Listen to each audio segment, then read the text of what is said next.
के 7 संतान हुई। एक संतान जन्म के कुछ समय बाद मृत्यु को प्राप्त हो गई और 4 सुपुत्र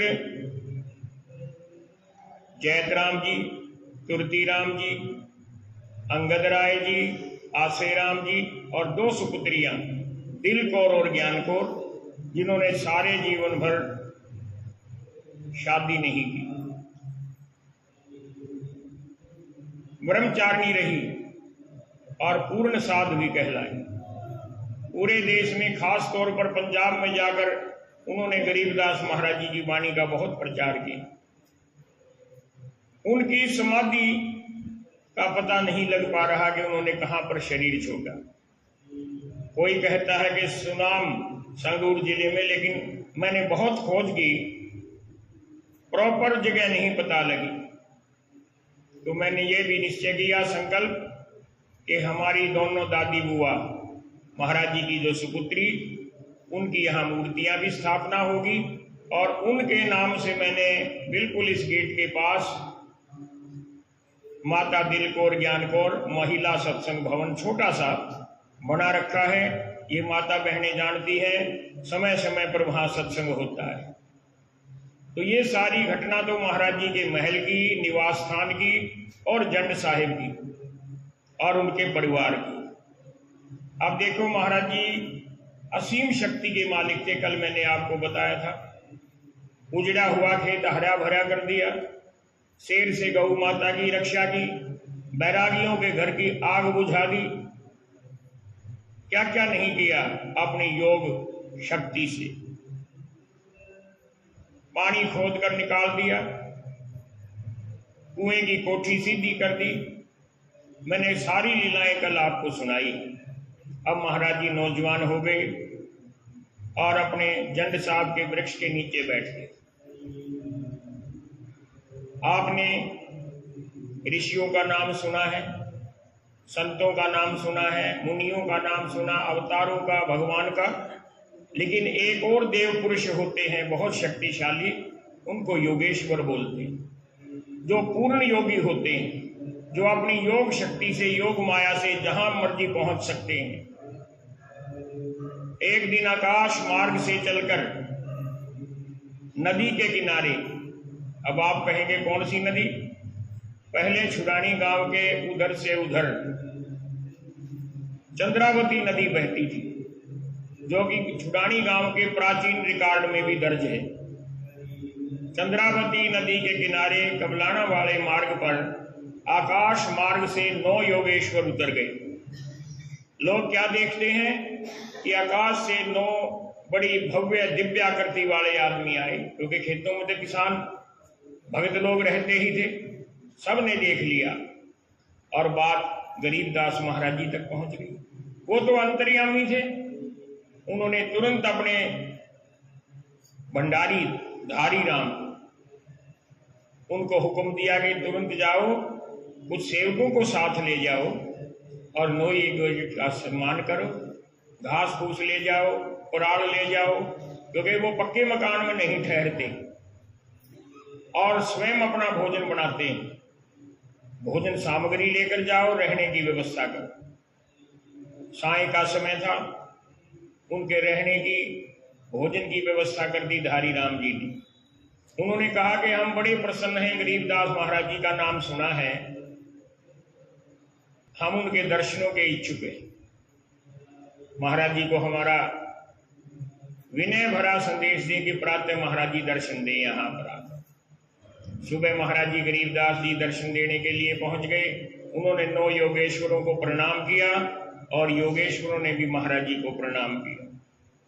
जो दिव्य शक्ति होती है, बड़े आदमी होते हैं, वो ये नहीं सोचते कि पहले ये प्रणाम करो, वो स्वयं प्रणाम कर देते हैं, क्योंकि प्रणाम करने से बहुत फल मिलता है। सदगुरु जी की वाणी गवाही देती है, एक जग है धर्म की, दूजी जग है ज्ञान, तीजी जग है हवन की, चौथी जग प्रणाम। किसी को प्रणाम करने से आप में शक्ति आती है, उसके गुण आप में आ जाते हैं। आपका भार हल्का हो जाता है, दास भाव आ जाता है, और जिसके चित्त में दास भाव आ गया परमात्मा उस पर कृपा करता है। दास भाव है अगमगाह, दास भाव सा और नला, सदगुरु जी कहते हैं। 2-3 घंटे तक महाराज जी के साथ योगेश्वरों के आध्यात्मिक विषय पर चर्चा होती। अब योगेश्वर कहने लगे, महाराज जी आपने भोजन सामग्री भेज रखी है और हमने पका भी ली है। पहले आपसे ज्ञान की प्यास बुझाई है, अब हम भोजन करेंगे। महाराज जी अपनी जगह बैठे रहे। वो थोड़ी दूर जाकर भोजन जो पका हुआ था उसको ग्रहण करने की तैयारी करने लग गए। उनके पास दुदुम्बी होती थी, शंख होते थे, मंजीरे होते थे। आकाश की ओर सभी 9 योगेश्वरों ने बड़ी ऊंची ध्वनि से शंखनाद किया और देखते देखते आकाश मार्ग से देवगण आ जाते हैं, देव पुरुष आ जाते हैं। हजारों हजार देव पुरुष वहां पर बैठे नजर आने लगे। सदगुरु जी तो सब जानते थे, लेकिन जो हमारे जैसे आप जैसे भगत थे कहने लगे, महाराज जी इतने लोगों के भोजन की व्यवस्था कहाँ होगी? हमने तो 9 योगेश्वरों के लिए भोजन की सामग्री भेजी थी। अब योगेश्वर भी कहने लगे गरीबदास महाराज जी को, आपने सामग्री हमारे लिए भेज दी, लेकिन शंख बजाने से हजारों देवगण आ गए, अब क्या किया जाए?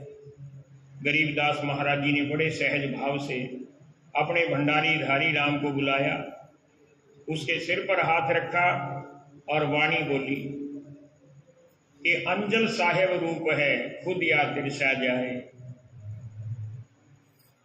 और दूसरी वाणी सदगुरु जी ने बोल दी, 184 जीव का भोजन बसे आकाश, करता बरसे नीर हो पूरे सबकी आस। और ऐसे हाथ किया, जहां से देवगण आए थे वहां से बहुत सारी भोजन सामग्री उपस्थित हो जाती। बोलिए बंदी छोड़ महाराज की। अब वो देवगण भोजन करके तृप्त होकर चले गए। भगवान श्री कृष्ण के विचार से 60 के एक तिनके ने कितने ऋषियों की भूख तृप्त कर दी थी, ये तो प्रमाण। अब आइए बात को आगे बढ़ाते हैं।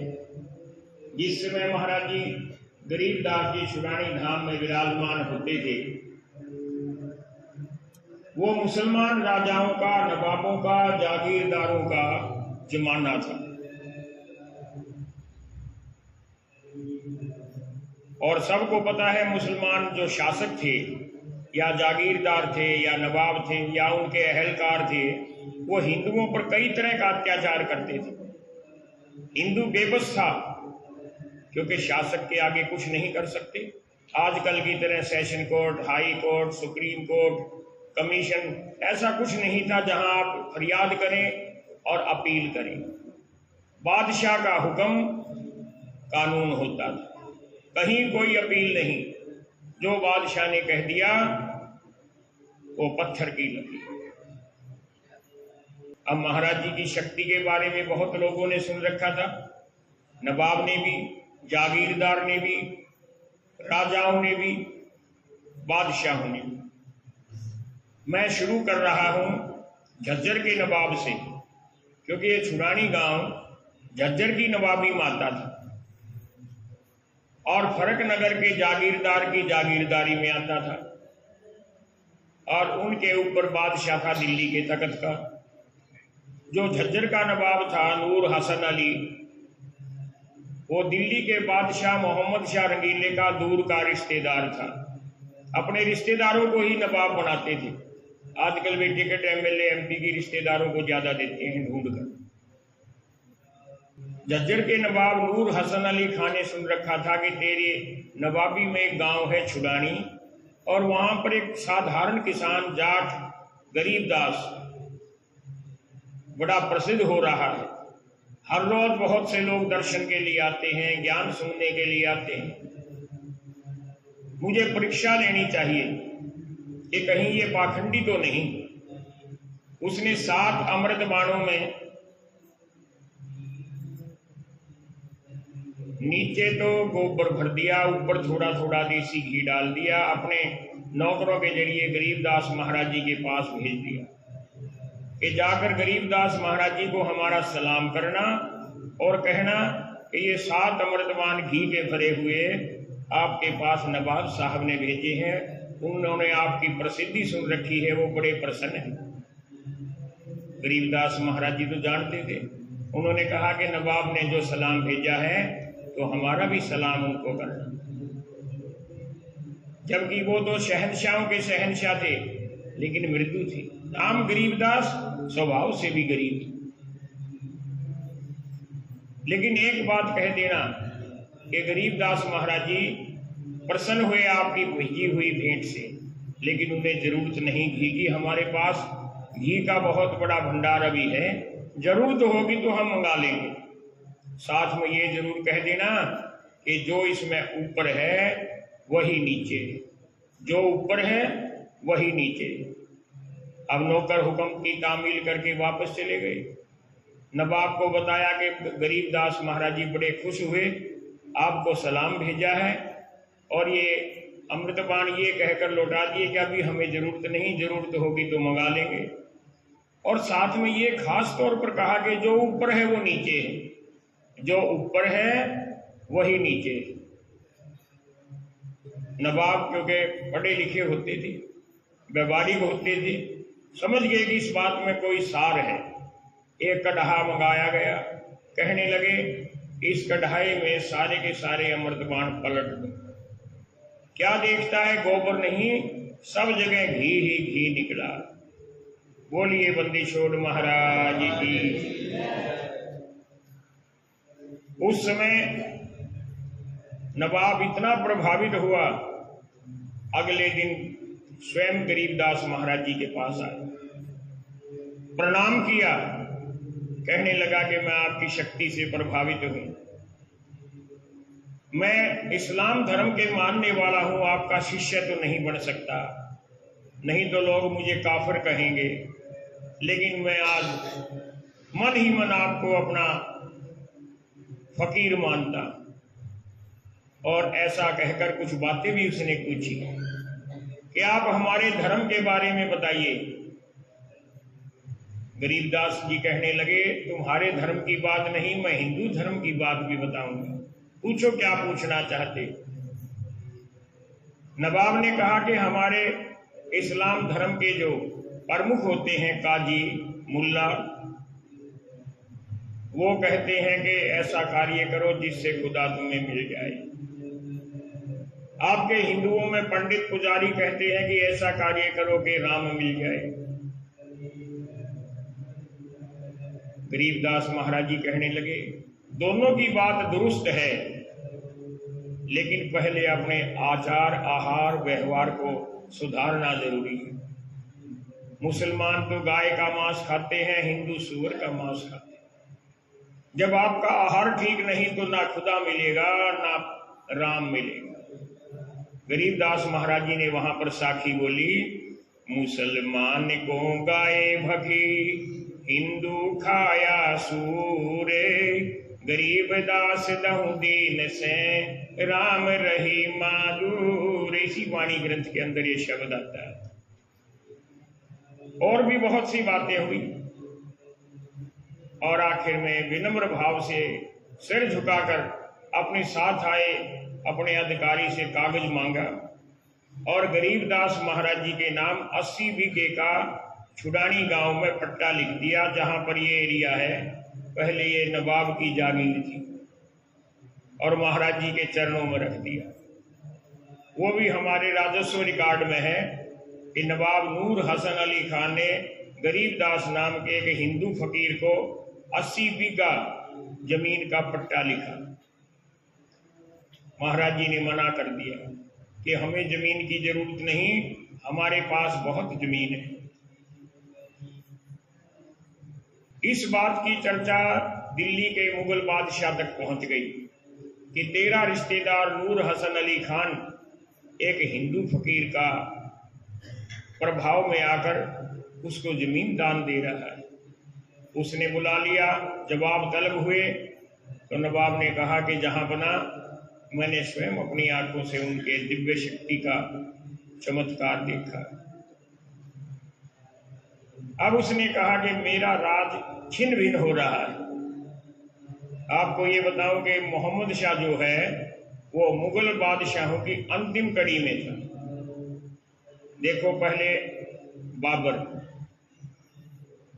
फिर हुमायूं, फिर शेरशाह सूरी ने हुमायूं को हरा दिया, दोबारा फिर हुमायूं का राज आ गया, फिर अकबर, जहांगीर, औरंगजेब और बहुत से इनके बादशाह फिर तो छोटे छोटे बनते गए, राजकाज छिन्न भिन्न होने लग गया। उसका कारण क्या था कि ये जो बादशाह थे औरंगजेब के बाद भोग विलासी हो जाते, सुरा में सुंदरी में डूब जाते, राज की तरफ इनका ध्यान नहीं और राज्य का घेरा कम होता जाता है। छोटे छोटे जागीरदार, जमींदार, नवाब अपने आप को स्वतंत्र घोषित कर देते हैं और फिर जनता पर जुल्म करते हैं। यही हाल मोहम्मद शाह रंगीले का था।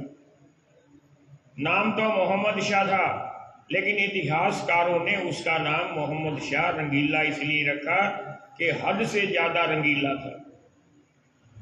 सुरा सुंदरी में उसने सारे रिकॉर्ड तोड़ रखे थे। उसने नवाब को कहा कि मेरी वजह से मेरा राजकाज छिन्न भिन्न होता जा रहा है। अगर तेरे गरीबदास में शक्ति है तो मैं यहां से फरमान भेज देता हूं और वो आकर मुझे शक्ति दिखाए, और अगर शक्ति होगी तो मेरे राज को भी संभाल लेंगे, मेरे ऊपर उनकी दया हो जाएगी। उसने अपना शाही फरमान भेज दिया अपने अहलकारों के द्वारा गरीबदास महाराज जी के पास लिख दिया, गरीबदास महाराज जी, आपको हमने याद किया है, आप 2-4 रोज में हमारे दरबार में हाजिर हो। पढ़कर सुनाया गया। गरीबदास महाराज जी ने जवाब लिखवाया कि राजन, बादशाह के दरबार में 2 किस्म के लोग आते हैं। एक तो वो जिनको दंड दिया जाना हो, जिन्होंने कोई अपराध किया हो, और एक वो जिनको बादशाह से कुछ लेने की उम्मीद है, भिखारी, याचक। मुझे किसी चीज की जरूरत नहीं, मैंने कोई अपराध नहीं किया, मुझे आपके दरबार में नहीं आना।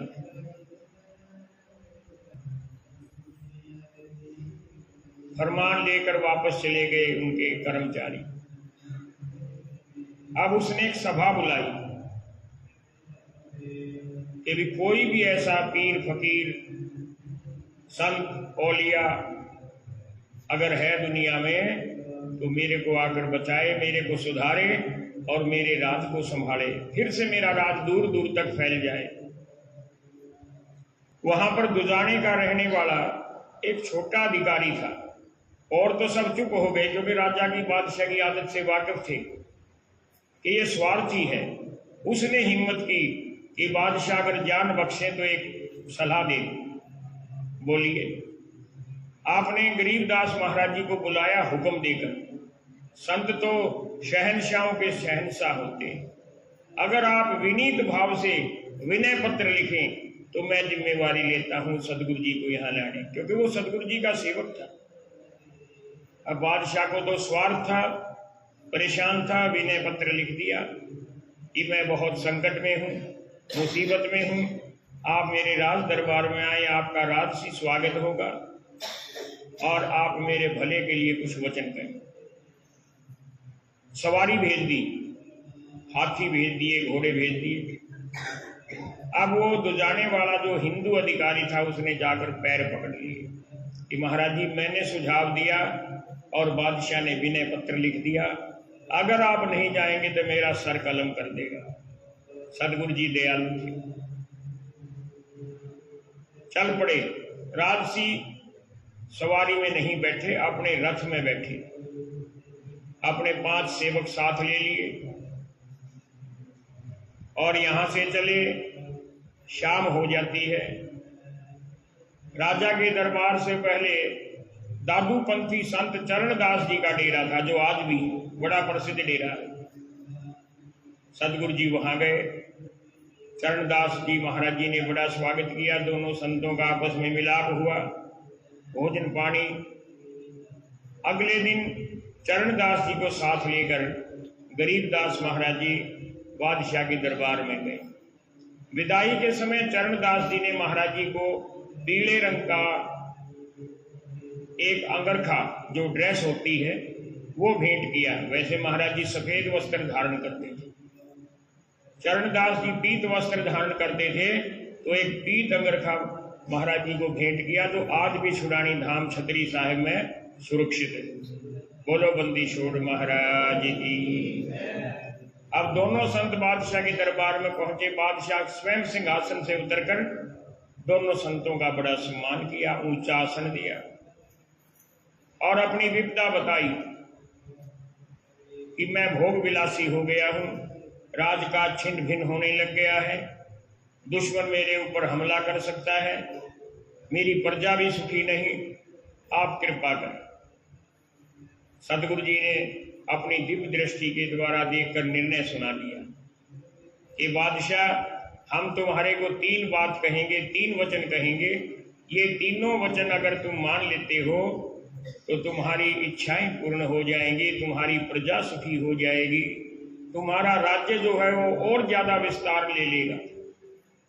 गरीबदास महाराज जी ने वाणी में लिखा है कि जे कोई माने शब्द हमारा, राज करे काबुल कंधारा, अरब खरब मक्के को ध्याऊं, मदीना बांध हद में लाऊं, ईरा तूरा कहाँ शिकारी, गढ़ गजनी लग है अशवारी। मक्के मदीने तक तेरा राज हो जाएगा, ईरान इराक अफगानिस्तान सारा तेरे तहत हो जाएगा। अब बादशाह को तो बड़ी प्रसन्नता हुई। महाराज जी हुक्म करें। पहला हुक्म, हिंदू किसानों के ऊपर औरंगजेब ने जो जजिया कर लगाया था, टैक्स होता है, मुसलमानों पर टैक्स नहीं था, केवल हिंदुओं पर टैक्स लगाया था। जितनी भी आमदनी हो उसका चौथा हिस्सा टैक्स, जजिया कर। पहले अकाल बहुत पड़ते थे, फसल तो होती नहीं, खाने लायक दाने होते, उनको भी बादशाह के आदमी टैक्स के रूप में जबरदस्ती ले लेते, नहीं देते तो पशुओं को खोल लेते, और ज्यादा क्रूरता करते, लड़कियों को औरतों को उठा लेते, बड़ा अत्याचार होता था। इन सब की बद्दुआएं बादशाह तेरे को लग रही हैं, ये जजिया कर समाप्त कर दे। उसी समय उसने हुक्म कर दिया कि आज से मेरे राज्य में जजिया कर नहीं लगेगा। किसानों के कितने बड़े हितैषी थे सदगुरु जी, क्योंकि स्वयं किसान थे, खेती करते थे, गाय पालते थे, उनको पता था किसानों की हालत। तो सदगुरु जी ने किसानों के हित में ये निर्णय कराया, जो मुसलमानों के इतिहास में उस समय के गजट में लिखा हुआ है, उर्दू भाषा। दूसरी बात कही, राजन तेरे राज में गौ हत्या होती। गौ की हत्या तो मुसलमान अच्छी मानते थे, जबकि है बिल्कुल विपरीत। गरीबदास महाराज जी ने वचन सुनाए बादशाह को कि गौ हमारी मात है, जा पर छुरी निभाए, गरीबदास इस दूध को सब ही आत्म खाए। ए बादशाह, तुम मुसलमान हो, इस्लाम को मानने वाले हो, अरे तुम भी तो गाय का दूध पीते हो, फिर घृणा क्यों करते हो? हिंदू पूजते हैं क्योंकि 33 करोड़ देवताओं का निवास गाय में बताया गया है, लेकिन दूध तो तुम भी पीते हो। दूध नहीं है, ये अमृत होता है, अनेक रोगों का उपचार होता है इससे। बादशाह कहता है ठीक है महाराज जी, आज से गौ हत्या बंद। अध्यादेश जारी कर दिया। तीसरी बात कही कि बादशाह तुम एक हो, तुमने